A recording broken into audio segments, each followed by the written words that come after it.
Assalamualaikum warahmatullahi wabarakatuh. Yang terhormat Bapak Dr. Haji Sholiqul Hadi MAG selaku dosen pengampu mata kuliah Fikih Zakat dan Wakaf Klasik.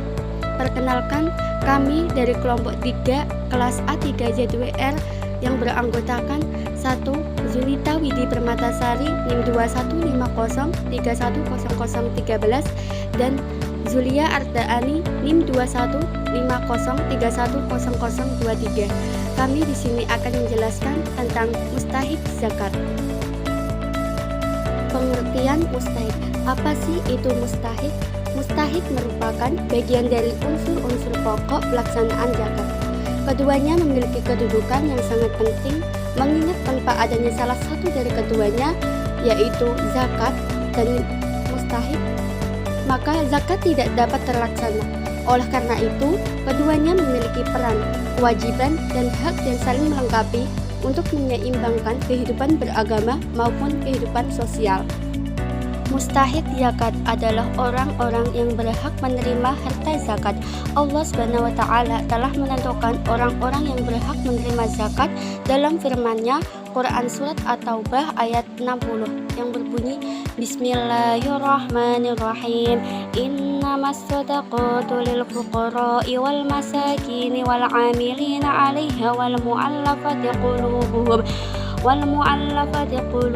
wa fir riqabi wal gharimina wa fi sabilillahi wa ba'nis sabil faridatan minallah wallahu alimun hakim. Yang artinya sesungguhnya sedekah zakat itu hanyalah untuk orang-orang fakir, orang-orang miskin, pengurus-pengurus zakat, para mu'alaf yang dibujuk hatinya untuk memerdekakan budak, orang yang berhutang untuk jalan Allah, dan orang-orang yang sedang dalam perjalanan sebagai sesuatu ketetapan yang diwajibkan Allah, dan Allah Maha mengetahui lagi Maha bijaksana. Quran Surat At-Taubah ayat 60. 8 golongan penerima mustahik zakat yang telah dijelaskan dalam Quran Surat At-Taubah ayat 60.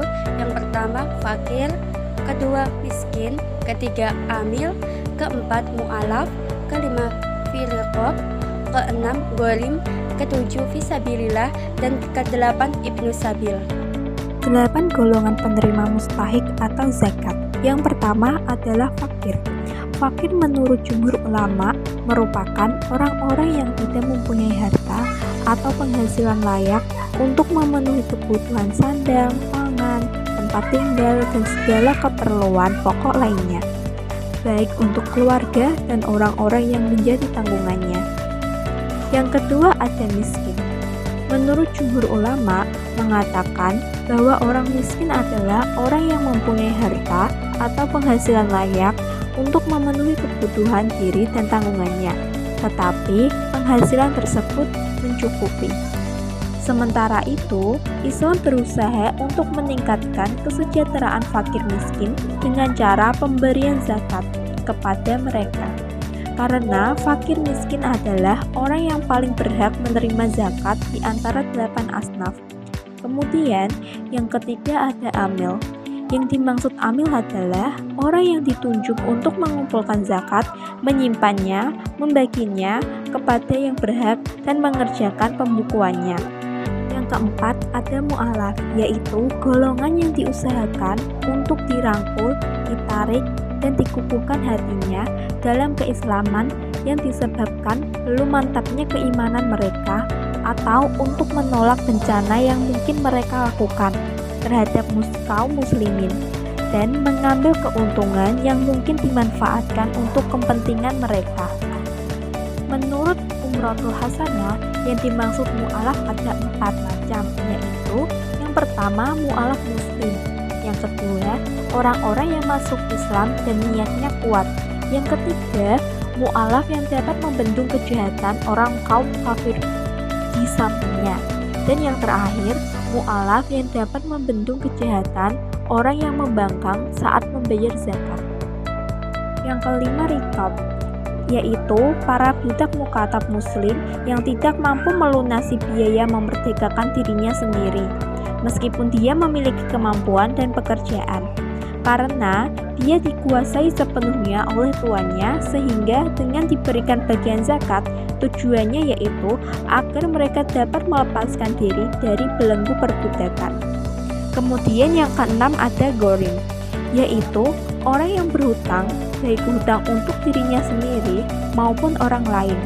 Selanjutnya, orang tersebut tidak mampu membayar hutangnya, sehingga berhak menerima zakat tersebut. Menurut mazhab Syafi'i, pemberian zakat pada ghorim dibagi menjadi 3, yaitu 1. Ghorim limaslahati nafsihi, yaitu orang yang terlilit hutang atau orang yang berhutang untuk kemaslahatan atau kebutuhan dirinya.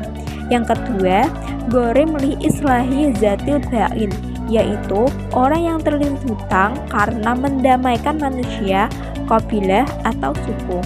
Dan yang terakhir, orang yang berhutang karena menjamin utang orang lain, sedangkan ia dan orang yang ia jamin sama-sama kesulitan dan tidak mampu membayar utang tersebut. Yang ketujuh, ada fisabilillah, yaitu orang-orang yang berjalan di jalan Allah seperti para mujtahid yang berperang membela syariat Islam. Dan yang terakhir, 8 golongan penerima mustahik atau zakat adalah ibnu sabil, yaitu orang yang sedang atau hendak mengadakan perjalanan yang tidak tergolong maksiat dan tidak mampu mencapai tujuannya, kecuali jika dia diberi bantuan, misalnya musafir yang kehilangan uangnya. Musafir ini berhak diberi zakat sekedar keperluannya dalam perjalanan sampai ke tempat tujuannya dengan maksud baik, tidak maksiat, misalnya mengunjungi keluarga, berniaga, dan lain-lain.